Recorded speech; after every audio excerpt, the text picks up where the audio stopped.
Welcome back to Real Estate 101. Today we're going to continue our discussion on home staging and talk about some of the reasons sellers choose not to stage. And I'm pleased to be joined once again by Michelle Finnemore of Michelle Finnemore Interiors. Michelle, welcome back to the show. Thank you, Joe. Glad to be here. All right, Michelle, so some people I run into, and I'm assuming some other realtors run into, they choose not to stage their home. What are your thoughts on that?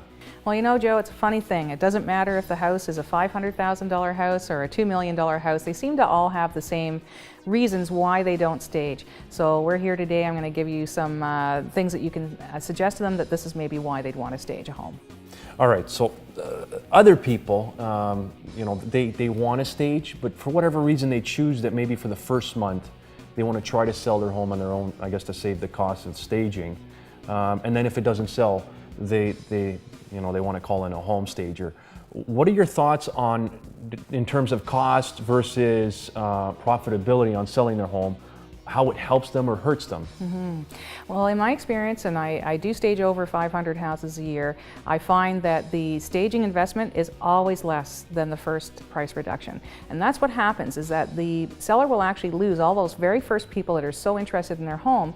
They'll go on and they'll buy another property. So if they wait for that first 30 days to do a price adjustment, then you're going to run into, well, who's coming to buy your house? Your listing now is stale, and you're going to have to think about how you're going to market it now. So we want to build value right from the start, and the way to do that is with home staging. All right, so some people think that home staging is extremely expensive. Can you give our viewers any ideas on costs associated with home staging? Sure. When the homeowners see those TV shows on HGTV, they'll sometimes see where it's thousands and thousands of dollars to do a home staging. And it really isn't for most part. That happens when there's actually maintenance issues to be addressed or updating that needs to be done. But a typical average home, we're really just going in and we're using the homeowner's things, we're moving them around for better flow so that the photographs of the rooms actually show a nice spacious room. Those kind of consultations, they usually run about $675, and that way the house is presented for the listing photos. If you get into where you need furniture because it is a vacant home, we'll do the 5 principal rooms, and that works out to about $4,500 usually, and that includes all the rental furniture. And the statistics prove over and over again that the staging comes back every time. It's less than the price reduction, and it definitely is worth the investment. All right, Michelle, so for some sellers who have this mindset that there's no way they can stage their property because they live in it, how do we get around those people? How do we get to them that staging can actually benefit the selling process? That's right. I hear quite often from families that, oh my gosh, I'm so busy, I can't even keep up with my life now. How am I ever going to keep my house looking in the condition that you've put it into for the listing photos? And I completely sympathize with that, and I do give the homeowners the processes for making it happen. And they actually are quite pleased that I've done that, because they actually say they're going to use these processes even once the house isn't for sale anymore. Their life just becomes easier if you follow these simple few things that you can do. And that puts their mind at ease, and then we get them moving forward. They're actually going ahead with the staging, and then you're getting the listing photos that you need to market the property properly. All right, so we also have out there some people who are of the mindset that they've sold homes before and they've never had to stage. What would be some of the arguments to make to those people on why they should stage now? The suggestions we give them is that maybe it might have been 5 years ago, 10 years ago, even sometimes 20 years ago, they haven't sold a house in that long.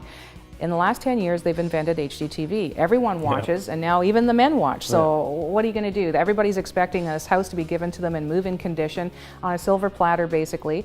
Sometimes we run into where the buyer is a much younger person, and they just don't have the skill set that maybe this older couple had when they first moved in. They were willing to put the sweat equity into the home, things like that. So we actually do have that conversation with them that this is why you want to get things ready, and you will see the money back on the return end when you sell your home if you make it a move-in ready home.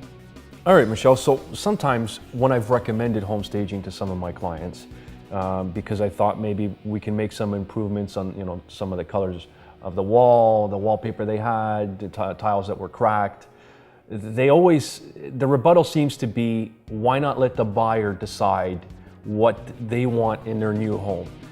How do we explain to those people on how maybe it hurts them by not making those improvements when the house is for sale. I can understand where the seller might think that way, but really people just want a move-in ready home. I know myself, when I sold my last property, I knew it was going to be too dark. Dark colors do not photograph well, so I do try and explain to homeowners and sellers that it is the fact that the photographer does not come in with a great big silver umbrella and they flash lights into it to light up that room. So if it's painted a darker color, or it's hot pink in a child's room, or dark blue, it just isn't going to photograph well. So when we paint lighter, it works. So even my own home, the painter came to me within 3 days of my list date and said, "Are you going to let me paint this house?" And I said, "Yeah, but I like it the way it is. I designed it this way." And she just looked at me and went, "Michelle, you know better. You know you have to paint light to make the house look bigger." And so, of course, I did. I followed my own advice. But even when you're in the business, it is a hard decision to make, because your home is your home. It's your castle. You're attached to it. You're attached to it, emotionally attached to it. And you have to remember, when you have a house for sale, it's now a product for sale, and you have competition. So you really have to go all the way and make it that piece of property that the person just can't say no to. All right, Michelle, so what about for sellers that think to themselves that they can stage their own property and they don't need a home stager? In your experience, how does that normally turn out? Well, the problem with that is that the average homeowner does not look at it from a photographer's point of view. So I might often come into a living room and I'll say, okay, we need to get this sofa moved out of the way. It's blocking the view of the fireplace, or it's blocking the view of into the next room. There's no flow. So I'll suggest that they do rearrange the furniture, and they'll say, well, I'm going to end up staging on my own, but thank you, I appreciate the consultation, and now I have a plan, I can go forward and do it.